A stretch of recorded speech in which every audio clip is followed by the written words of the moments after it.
आपने जिस नज़र से आज उस तिनके को देखा था, उस नज़र से आप अपने शत्रु को भी कभी मत देखना। रामायण सीरियल डीडी नेशनल पर बड़े चाव से देखा जाता था। दर्शकों ने ध्यान दिया होगा कि रावण की कैद में लंका स्थित वाटिका में सीता माता जिस वृक्ष के नीचे बैठती थीं, वहां वे अपने हाथ में घास का तिनका लेकर रखती थीं।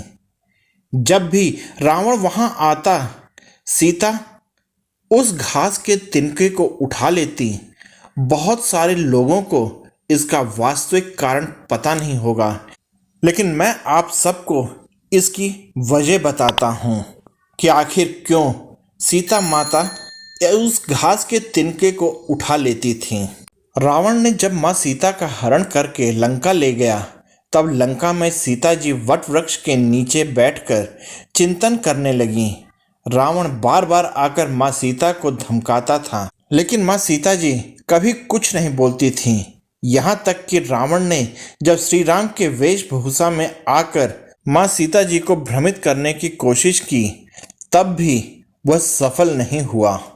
रावण थक हार कर जब अपने शयन कक्ष में गया, तो मंदोदरी ने उससे कहा, आप तो राम का वेश धरकर गए थे, फिर क्या हुआ? रावण बोला, जब मैं राम का रूप लेकर सीता के समक्ष गया, तो सीता मुझे नजर नहीं आ रही थी।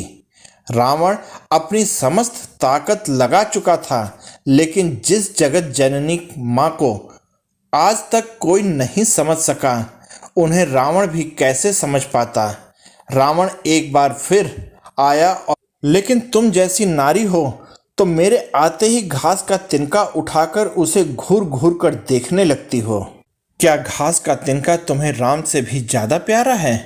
रावण के इस प्रश्न को सुनकर माता सीता जी बिल्कुल चुप हो गईं और उनकी आंखों से आंसुओं की धारा वहीं बह चली।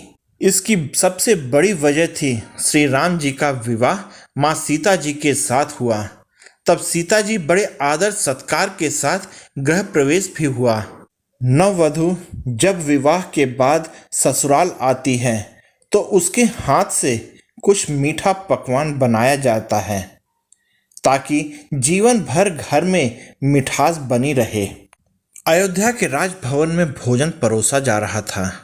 माता कौशल्या बड़े प्रेम से भोजन खिला रही थीं। माँ सीता ने सभी को खीर परोसना शुरू किया और भोजन शुरू होने ही वाला था कि एक जोर से हवा का एक झोंका आया। सभी ने अपनी अपनी पत्तलें संभाल लीं। सीता जी बड़े गौर से सब कुछ देख रही थीं। ठीक उसी समय राजा दशरथ जी की खीर पर एक छोटा सा घास का तिनका गिर गया, जिसे माँ सीता जी ने देख लिया। लेकिन अब खीर में हाथ कैसे डालें, ये प्रश्न आ गया। माँ सीता जी ने दूर से ही उस तिनके को घूर कर देखा। वो जलकर राख का एक छोटी सी बिंदी बनकर रह गया। सीता जी ने सोचा, अच्छा हुआ किसी ने नहीं देखा। लेकिन राजा दशरथ माँ सीता जी के इस चमत्कार को देख रहे थे। फिर भी दशरथ जी चुप रहे और अपने कक्ष में पहुंचकर माँ सीता जी को बुलवाया। फिर उन्होंने सीता जी से कहा कि मैंने आज भोजन के समय आपके चमत्कार को देख लिया था। आप साक्षात जगत जननी स्वरूपा हैं। लेकिन एक बात आप मेरी जरूर याद रखना, आपने जिस नज़र से आज उस तिनके को देखा था, उस नज़र से आप अपने शत्रु को भी कभी मत देखना। इसलिए माँ सीता जी के सामने जब भी रावण आता था, तो वो घास के तिनके को उठाकर राजा दशरथ जी की बात याद कर लेती थी। तृणधर ओट कहत वैदेही, सुमिर अवधपति परम सनेही। यही है उस तिनके का रहस्य।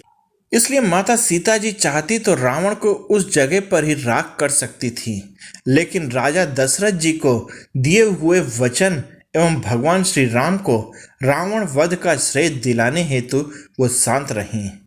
ऐसी विशाल हृदया थी हमारी जानकी माता जी। जय श्री राम। आप सब लोग इस कहानी में मेरे साथ बने रहे, इसलिए आप सबका बहुत बहुत धन्यवाद और जय हिंद दोस्तों।